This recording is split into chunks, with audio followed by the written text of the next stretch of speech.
तो व्यूअर्स, आज हम निकले हुए फिर शिकार के लिए। तो ये हमारे अपने गांव का इलाका है। तो आज दूसरा तीसरा दिन है लेकिन कोई शिकार हाथ नहीं लगा। तो आज फिर अभी निकले हैं शिकार के लिए। तो देखते हैं अगर कोई शिकार हाथ लग जाए। भाई आगे जा रहे हैं।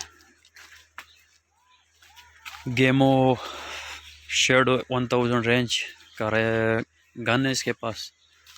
तो देखते हैं शूट लेता है ये, क्या करता है इससे। रेडी जा वर्ष वर्ष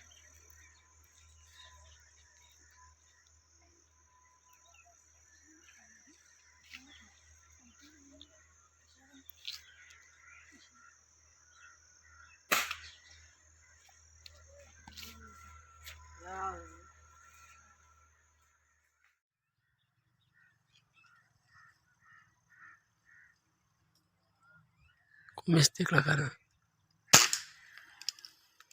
दाल द्वारा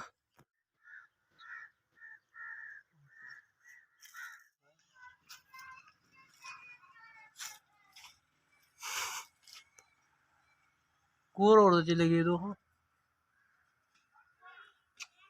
और सम घड़ी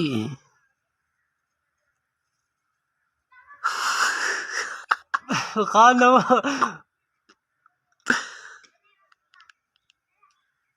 वो खे मानस ना ना ना ना ना संग में